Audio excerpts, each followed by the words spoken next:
नमस्कार दोस्तों, आपका स्वागत है। जैसा कि मैंने आपको लास्ट वीडियो में बोला था कि आपसे फिर से दोबारा मिलेंगे एक नई ट्रिक के साथ, तो हाजिर हूँ मैं आपको एक नई ट्रिक लेके।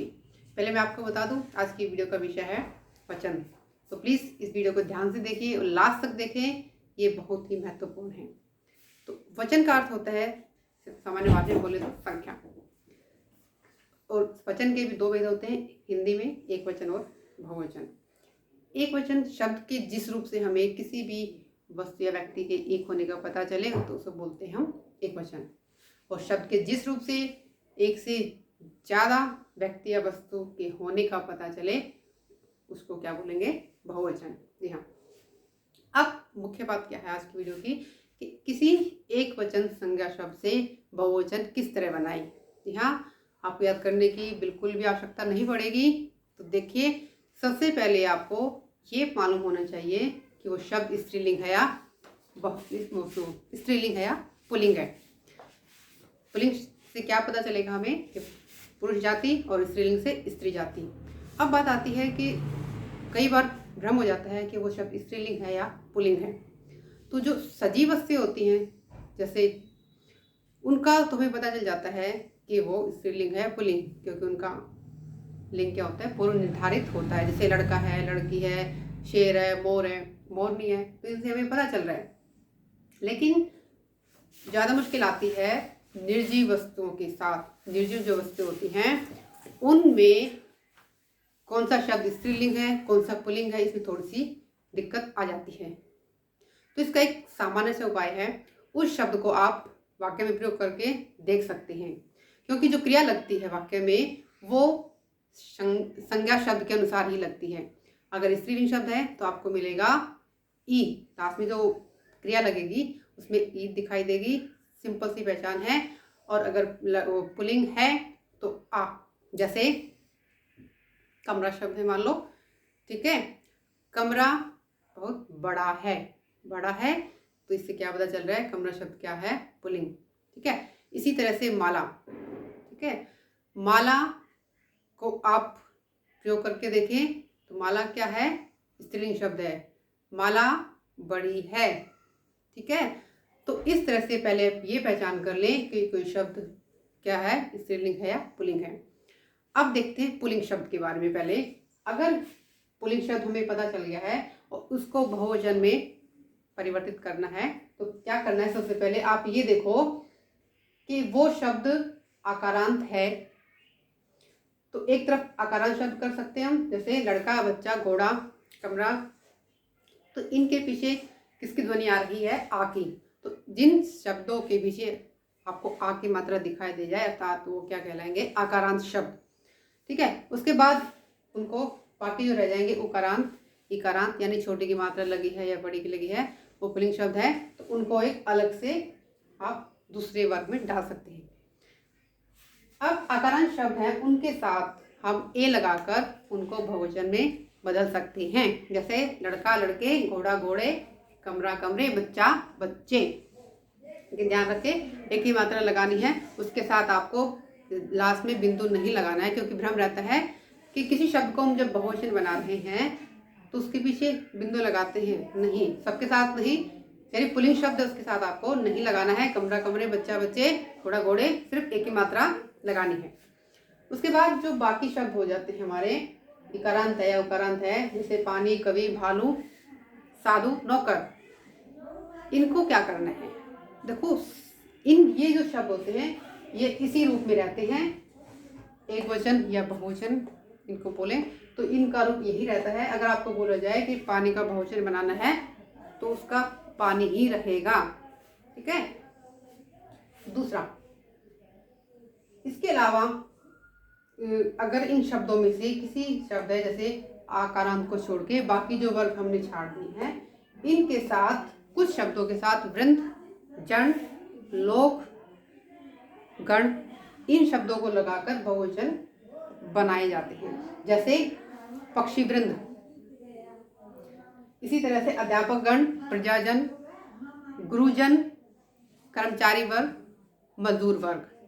तो ये शब्द लगाकर वृंद, गण, लोक, इनसे हम क्या कर सकते हैं? बहुवचन बनाते हैं।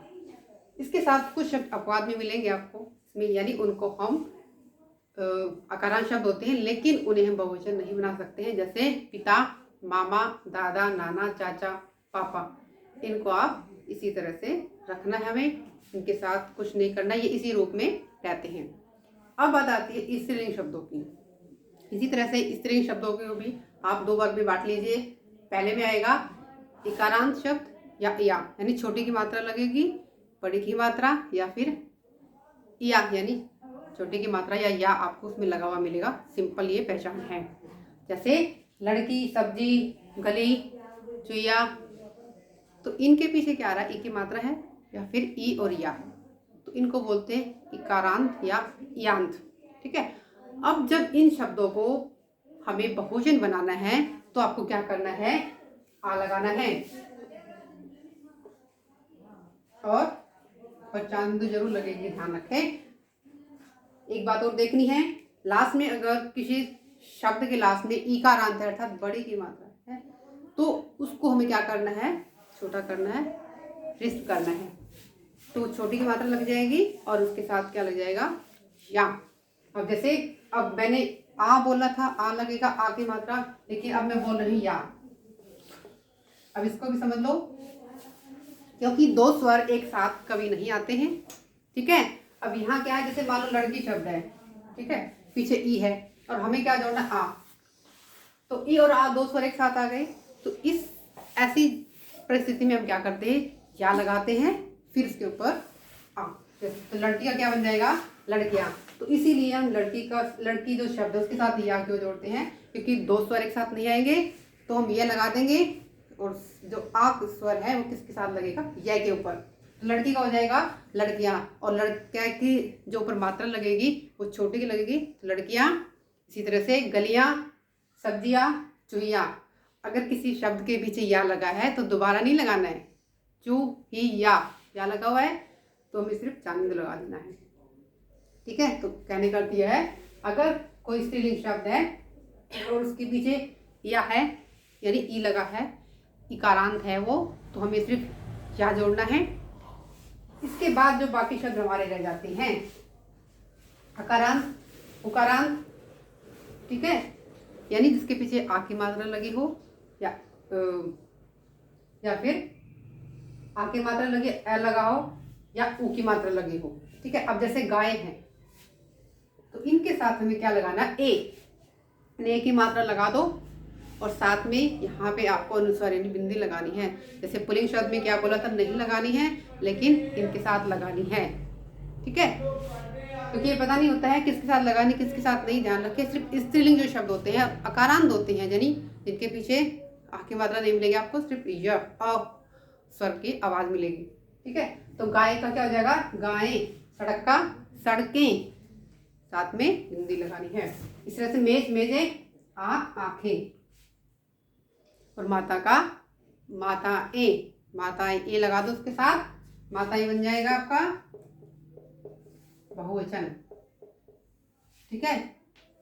तो ये तरीका था किस तरह से हम एक वचन से बहुवचन बनाते हैं। तो कई बार देखा ना, ओ लगा देते हैं, बेटा वो गलत होता है। जैसे कवि है, कवियों नहीं, माता, माताओं नहीं, माताएं। तो ये थोड़ा सा ध्यान रखना है। इसके अलावा कुछ शब्द मैं आपको बताऊंगी जो हमेशा एक वचन में ही रहते हैं या फिर बहुवचन में ही रहते हैं, उनको आप नहीं बदल सकते, उसी तरह से उनका प्रयोग होता है। जैसे बहुवचन में देखो, आंसू, लोग, प्राण, हस्ताक्षर, दाम। तो इस तरह के शब्द हमेशा बहुवचन में ही प्रयोग होते हैं। और एक वचन में जैसे हवा, पानी, मक्खन, भीड़, इन शब्दों का प्रयोग हमेशा एक वचन में ही किया जाता है। तो दोस्तों, आज का ये मुझे पूरा विश्वास है कि जो मैंने आपको तरीका बताया आपके लिए 100% फ़ायदेमंद रहेगा। लेकिन अब आप पर निर्भर करता है कि आपको किस तरह से इनका प्रयोग करना है। दोस्तों, मैं गारंटी देती हूँ इस तरीके से आपको कभी शब्द याद नहीं करने पड़ेंगे। बहुत ही सरल तरीका है। तो कैसा लगा ज़रूर बताएं। अगर आपने सब्सक्राइब नहीं किया है तो कृपया सब्सक्राइब करें, क्योंकि जल्दी मिलेंगे मैं आपको। आप तब तक के लिए थैंक यू सो मच।